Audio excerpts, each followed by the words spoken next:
ഉത്തര ഗുജറാത്തിലെ മെഹ്സാന ജില്ലയിലെ വഡ്നഗർ എന്ന ഗ്രാമത്തിൽ പലചരക്ക് വ്യാപാരികളുടെ കുടുംബത്തിലാണ് 1950 സെപ്റ്റംബർ 17 നരേന്ദ്രമോദി ജനിച്ചത്. ദാമോദർ ദാസ് മൂൽചന്ദ് മോദിയുടെയും ഹീരാബെന്നിൻ്റെയും 6 മക്കളിൽ മൂന്നാമനായിരുന്നു മോദിയുടെ ജനനം. പിതാവിനെ ചായക്കച്ചവടത്തിൽ അദ്ദേഹം സഹായിക്കുമായിരുന്നു. കൗമാര കാലഘട്ടത്തിൽ സഹോദരനോടൊപ്പം മോദി ഒരു ചായക്കടയും നടത്തിയിരുന്നു. മോദി വിവാഹിതനല്ല എന്നാണ് 2014 വരെ പൊതുവെ വിശ്വസിച്ചിരുന്നത്.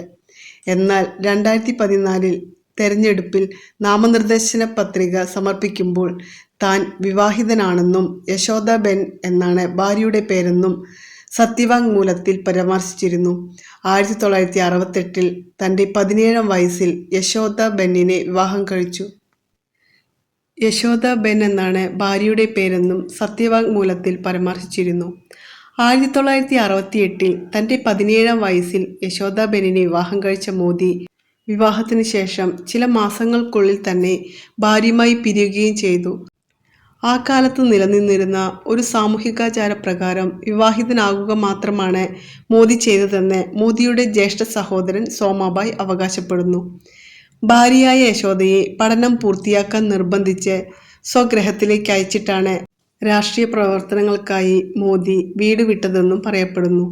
ഇതൊക്കെയാണെങ്കിലും 2014 ഫെബ്രുവരിയിൽ ഹിമാചൽ പ്രദേശിൽ നടത്തിയ ഒരു പ്രസംഗത്തിൽ മോദി താൻ വിവാഹിതനല്ലാത്തതിനാൽ അഴിമതിക്കെതിരെ പൊരുതാനുള്ള ഏറ്റവും നല്ലയാളാണെന്ന് പറയുകയുണ്ടായി. പ്രാഥമിക വിദ്യാഭ്യാസത്തിന് ശേഷം രാഷ്ട്രീയത്തിലേക്ക് വന്ന മോദി പിന്നീട് ഡൽഹി സർവകലാശാലയുടെ വിദൂര വിദ്യാഭ്യാസ പദ്ധതിയിലൂടെ രാഷ്ട്രതന്ത്രത്തിൽ ബിരുദവും ഗുജറാത്ത് സർവകലാശാലയിൽ നിന്ന് അതേ വിഷയത്തിൽ തന്നെ ബിരുദാനന്തര ബിരുദവും നേടുകയുണ്ടായി. തൻ്റെ 8-ാമത്തെ വയസ്സ് മുതൽ മോദി RSSൽ ചേർന്ന് പ്രവർത്തിച്ചിരുന്നു.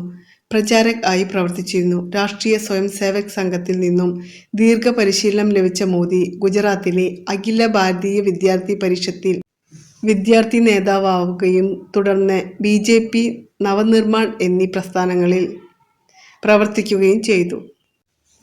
ഒരു തികഞ്ഞ സസ്യാഹാരിയാണ് മോദി. പഴയ ബോംബെ സംസ്ഥാനത്തിലെ മെഹ്സാന ജില്ലയിലെ വഡ്നഗറിൽ ഒരു ഇടത്തരം കുടുംബത്തിലാണ് മോദി ജനിച്ചത്. 2001 മുതൽ 2014 വരെ ഗുജറാത്ത് മുഖ്യമന്ത്രിയും 2014 മുതൽ ഇന്ത്യൻ പ്രധാനമന്ത്രിയുമായ മോദി RSSൽ ഇപ്പോഴും പ്രചാരക് ആയി തുടരുന്നു. Thank you.